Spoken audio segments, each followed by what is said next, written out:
Good morning बच्चों। आज हम क्लास 10th का वर्कशीट नंबर 7, जो गणित विषय का वर्कशीट नंबर 7 है, उसको बनाने जा रहे हैं। ये द्विघात बहुपद है। द्विघात बहुपद आपका क्या है, पहले ये चीज़ समझना है।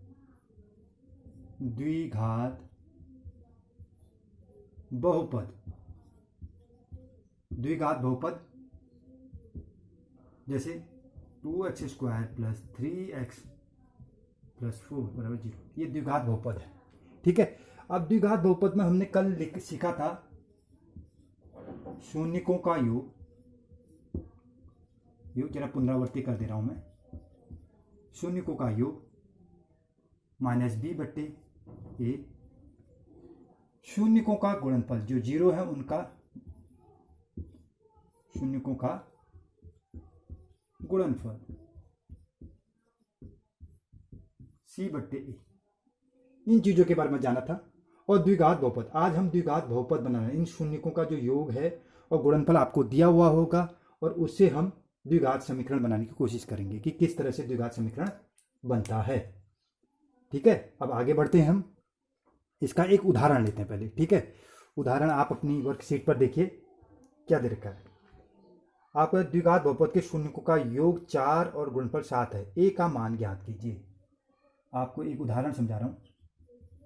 द्विघात, क्वेश्चन देखो, बहुपद, बहुपद के शून्यकों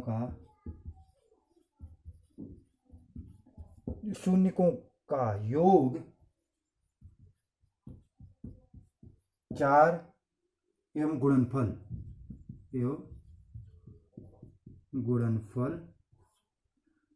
7 है। तो ए का मान ज्ञात करो। ये आपका क्वेश्चन दे रखा है। ठीक है। अब ए का मान क्या है? अब आपने समझना क्या, बहुपद का योग, शून्यकों का योग क्या होता है? का योग क्या होता है? -b/4, sorry b/a। अब ये क्या दे रखा है? 4/4 दे दिया। शून्यकों का योग फॉर्मूला ये है, रख दिया। अब ए का मान क्या हो जाएगा देखो। तो ए का मान आपका क्या निकल रहा है? 1, और बी का मान क्या निकल गया आपका? -4 या 4, जो भी मान लो। ठीक है। ये दे रखा है। अब उसी प्रकार से शून्यकों का गुणनफल में देखते हैं। गुणनफल, ठीक है। अब शून्यकों का गुणनफल क्या होता है? c/a। ठीक है। शून्यकों का गुणनफल c/a है। तो अब c/a में क्या दे रखा है आपका? 7/1। तो a का मान यहां भी 1 निकल रहा है, और c बराबर आपका निकल गया 7। ये इस तरह से निकालने की तरीका है। ठीक है। इस तरह से सवाल बनेंगे। कुछ नहीं करना है, न क्रॉस मल्टीप्लिकेशन करना है, न कुछ करना है। शून्यकों का योग -b/a, तो a का मान आपका निकल जाएगा, b से माइनस ये निकल जाएगा, जो शीट पे हो। इस तरह से आप मान निकाल सकते हैं ए और सी का। ठीक है। अब हम अभ्यास में पहुंचते हैं। आप अभ्यास के प्रश्नों को बनाते हैं। अब मैंने प्रश्न लिखा है आपका वर्कशीट नंबर 7 से। द्विघात बहुपद के दो शून्यक हैं, 4, -4 और -6। तो बहुपद का योग और गुणनफल ज्ञात कीजिए। अब शून्यकों का योग क्या होता है? अभी हमने लिखा था शून्यकों का योग, सम ऑफ 0 क्या होता है? -b/a। अब -b/a बराबर आपको क्या दे रखा है? शून्यकों का योग -4 के नीचे 1 रख देंगे। ठीक है। ये हो जाएगा आपका बहुपद। अब शून्यक 6 दे रखा गुणनफल आपका बहुपद के, ये गुणनफल का। तो शून्यकों का गुणनफल,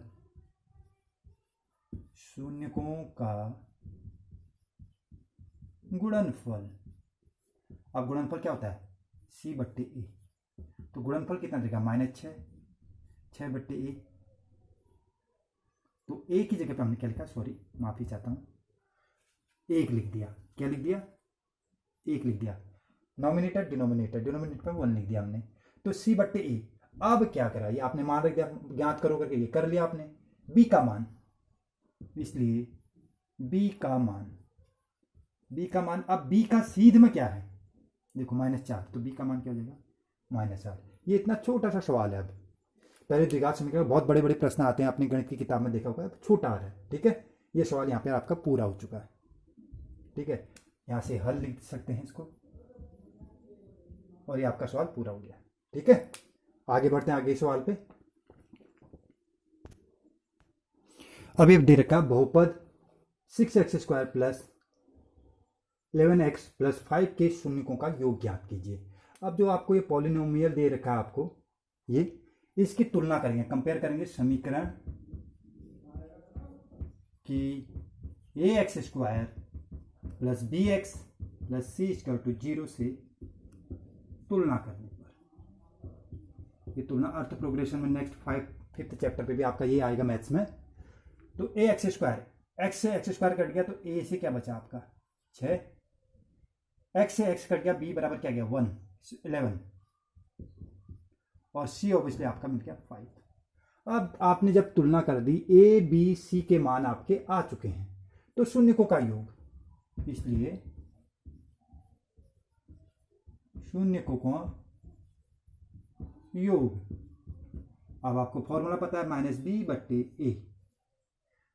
ठीक है, अब -b क्या है, माइनस तो रहा, b क्या है 11 है बटे 6, ये आपका आंसर आ गया। ठीक है, गुणनफल बोलता है, बोला नहीं है पर लेकिन बोल दे, शून्यकों का, इसलिए शून्यकों का गुणनफल c/a।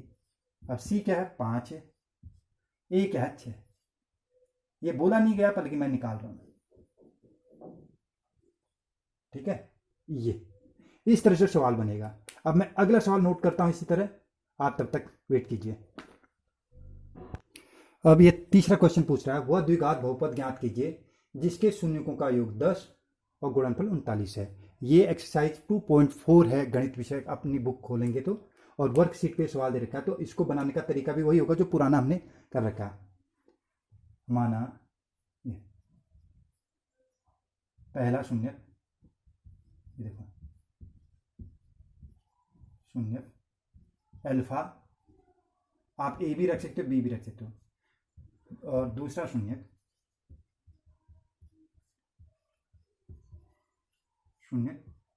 बीटा मान लिया।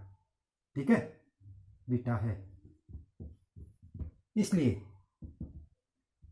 x minus alpha x minus beta ये तो क्या आ जाएगा, आप इसको कैलकुलेशन करोगे, x माइनस अल्फा लिख दिया, x माइनस बीटा ये लिख दिया। आप देखिए x² माइनस x अल्फा, ये देखिए minus x beta, minus minus plus alpha beta, आपका ये निकल रहा है, गुणा करके देख लीजिएगा। तो फिर क्या आएगा x² माइनस x बाहर कॉमन लेंगे तो अल्फा प्लस बीटा अंदर हो जाएगा, प्लस अल्फा बीटा। ठीक है, अब किताब वाले ने क्या दे रखा है, किताब वाले ने आपको दे रखा है वह द्विघात बहुपद ज्ञात है जिनके शून्यकों का योग, योग कितना दे रखा है, योग मतलब जोड़ भी दे रखा है। और ये अब मैं यहां पर कुछ समझा रहा हूं, देखो शून्यकों का योग, शून्य तो अल्फा बीटा है, तो योग मतलब अल्फा प्लस बीटा 10, शून्यकों का गुणनफल, गुणनफल क्या होता है, अल्फा गुणा बीटा, ये कितना देखा -39। ये आपको ये बना रखा है, आपको आपने बना दिया। अब देखिए योग ही हो गया, गुणनफल ही हो गया, योग गुणनफल। अब इसकी जगह पे हमने डिजिट लिख देना है, तो इसलिए द्विघात बहुपद क्या बन जाएगा, x² तो वही रहा, x वही रहा, अल्फा प्लस बीटा के अंदर क्या आ गया 10, ये, और अल्फा बीटा के अंतर्गत अल्फा बीटा शून्यकों का गुणनफल -39 है, तो -39 लिख दिया हमने। तो हमारा द्विघात समीकरण क्या बन गया, x² 10x से कम 10x प्लस माइनस -39, ये आंसर आ गया आपका। छोटा सा है, समझने की जरूरत है, ये आंसर आ गया आपका। ठीक है, द्विघात बहुपद क्या बन गया, x² माइनस 10x माइनस 39। ये सवाल इतने में ही पूरा हो गया आपका। ठीक है, आगे बढ़ते हैं। इसका लास्ट क्वेश्चन बनाते हैं।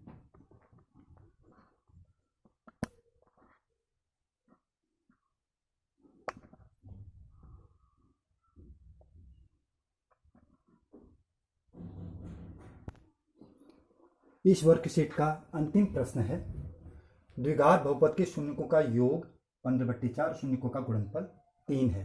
द्विघात बहुपद बनाइए। जैसा हमने तीसरा प्रश्न बनाया था उसी तरह से हम इसको भी बनाते जाएंगे, ठीक है। देखिए, लिखेंगे हल, यहां से लिखा मैंने, माना पहला शून्यक। आप पूरा अच्छी तरह से लिख सकते हैं, माना द्विघात समीकरण का पहला शून्यक अल्फा, दूसरा शून्यक बीटा, ठीक है। इसलिए ये देखो, सेम वही प्रश्न है, घुमा फिरा के देते हैं बस। शून्यकों का योग, योग मतलब क्या था, जोड़, अल्फा प्लस सम करना है, सम ऑफ 0 कितना है 15/4, ठीक है। मैं यहाँ पे एक लाइन खींच दे रहा हूँ। शून्यकों का गुणनफल, शून्यकों का गुणनफल, अब गुणनफल क्या होता है, अल्फा गुणा बीटा, मतलब अल्फा बीटा कितना देर का 3, ठीक है। अब क्या है, दिमाग लगाना है। प्रश्नानुसार, प्रश्नानुसार, ये मार्कर काम नहीं कर रहा, हाँ, प्रश्नानुसार x minus alpha, x minus beta, ये निकालना मैंने सिखा दिया आपको थर्ड क्वेश्चन पे। तो अब इस पे मैं डायरेक्ट यहाँ लिख रहा हूँ, ध्यान नहीं रखिएगा, गुणा करना है एक दूसरे को, ठीक है। x² minus x alpha plus beta plus alpha beta, ये आपको ये मिल गया, ठीक है। अब ये कैसे मिला, अब फिर भी मैं डाउट में रहता हूँ कि यार कि बच्चे को मैंने पहले ही समझा दिया, कहीं भूल न जाए, दोबारा निकालना सिखा दे रहा हूँ, ठीक है। ये मेरे दिमाग में भी क्वेश्चन चलते रहते हैं कि आएगा नहीं आएगा। ये माइनस वाली चीजें ये हैं। अब प्लस से प्लस को मल्टीप्लाई करेंगे तो गुणा करने में घातें जुड़ जाती हैं, तो x² हो गया, plus minus minus x alpha, minus plus minus x beta, beta से गुणा कर रहे हैं ना, फिर बीटा से minus minus plus alpha beta, ये तो x आपने स्क्वायर, ये हो गया। x बाहर लेंगे तो चिन्ह अंदर के बदल जाएंगे, क्योंकि माइनस बाहर है, तो अल्फा प्लस बीटा ये हो जाएगा, प्लस अल्फा बीटा। ये आपको ये द्विघात बहुपद मिल चुका है यहाँ पे, ठीक है। अब इनमें आपने मान रख देना है, देखिए, इसलिए द्विघात बहुपद, इसलिए ये लिखने का तरीका ये होगा, द्विघात बहुपद, मार्कर जवाब देने लग गया है, तो x² माइनस x था। अब अल्फा बीटा क्या है, अल्फा प्लस बीटा क्या है, देखो यो क्या 15/4, तो 15/4 लिख दूंगा, प्लस शून्यकों का गुणनफल कितना है 3, ये तो क्या बन गया, इक्वेशन क्या बन गया आपकी, x², सॉरी ये 15 1 जा 15 x/4 प्लस 3, ये बन गया। इतना भी लिखेंगे सही है, आंसर सही है आपका, बहुपद बन गया। पर लेकिन अगर 4 से अगर ऊपर गुणा कर देते हैं, क्योंकि 4 को काटना है, तो 4x² माइनस 4 से 4 कट गया, 15x प्लस 4 से 4 3 12, ये आपका द्विघात बहुपद बन गया, ये आंसर आ गया आपका, ठीक है।